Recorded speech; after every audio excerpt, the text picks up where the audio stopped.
They plow our streets, maintain our parks, fill potholes, and perform many other unsung tasks that are necessary to help a city function.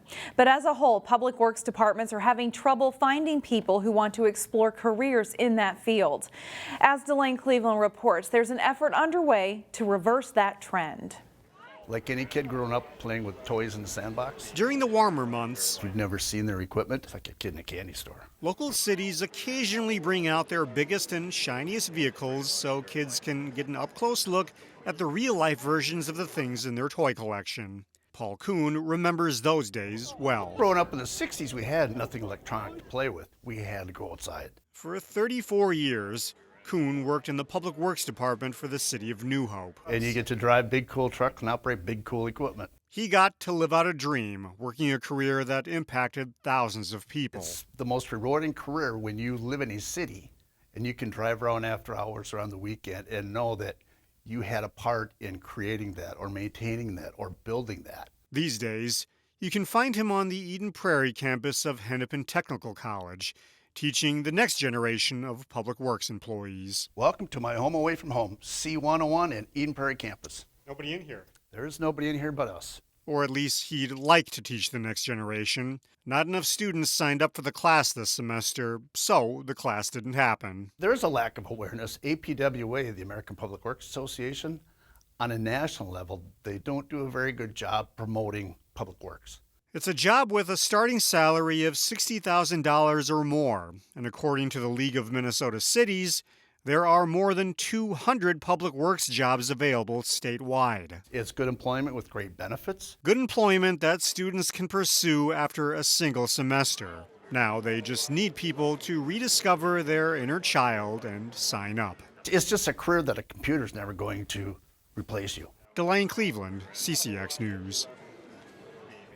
Questions remain about the death of a pedestrian struck and killed by a driver on Saturday night in Brooklyn Park. The Hennepin County Medical Examiner identified the woman killed as 48-year-old Angeles Morales.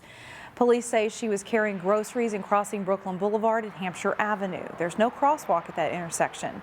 Police say they do not believe the teenage driver who struck Morales was at fault. They say the driver stopped immediately and was not under the influence of any drugs or alcohol. According to state law, drivers are supposed to stop for pedestrians at intersections with no marked crosswalk. However, it is unlawful for pedestrians to walk or run into the path of a vehicle, which is so close that it is impossible for the driver to yield. After multiple votes in multiple meetings, the Osseo School Board has chosen a board chair and vice chair. At its most recent meeting, the school board appeared united by electing acting chair Jackie Mosqueda-Jones as chair and Tanya Simons as vice chair in 6-0 votes. During 6 previous votes, the board was split 3-3 between Mosqueda-Jones and Simons for chair.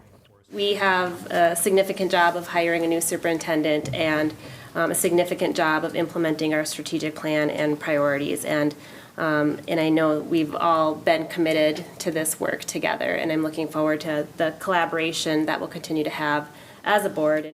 We're committed to seeking out voices that we don't hear from.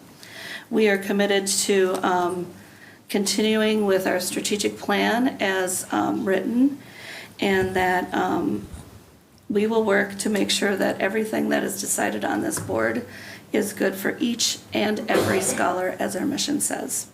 A special school board meeting will be held on February 21st regarding the superintendent search. That will be followed by a series of meetings with superintendent interviews expected to go into March. Coming soon to Maple Grove, a new Mexican restaurant, and it's one that you might be familiar with. The owners of Rojo Mexican Grill plan to open a second restaurant in the shops at Arbor Lakes.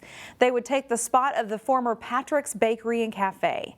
Rojo has a second location in St. Louis Park's West End.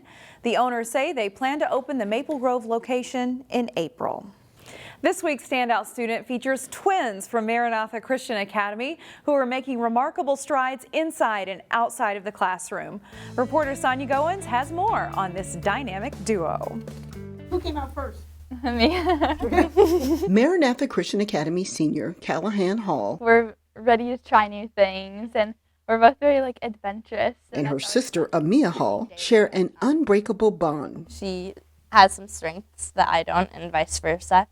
and I think it's just nice to balance each other out in some ways. The twins are exceptional students. Both have 4.4 GPAs and participate in a long list of activities. I'm a member of NHS. I lead Daily Bread, which is basically like student discussions, Bible studies. I'm the current vice president of National Honor Society.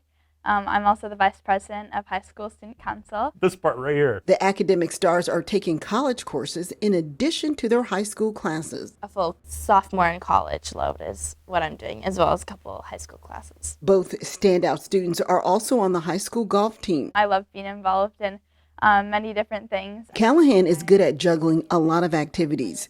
4 years ago, she started her own photography company. I have to be really intentional about prioritizing rest and not letting all of my workload, my activities to get in the way of other things that I know matter. While Amia works as a paralegal for her father, in the future, she wants to assist victims of human trafficking. It's just such a massive issue that there's just not enough people doing things about it. So I'm going to put one hand right up here. Helping to get the kindergartners in shape You're going to grab one ball. is also one of her passions. Good job. The extremely talented students contribute their motivation and success to their faith. That I'm able to serve people, and I'm doing what I'm doing not for other people, but for God. My faith is the most important thing to me. In Brooklyn Park, Sonia Goins, CCX News. Both students are still deciding where they want to attend college next year. Callahan plans to seek a degree in business or marketing, and Amia plans to major in psychology.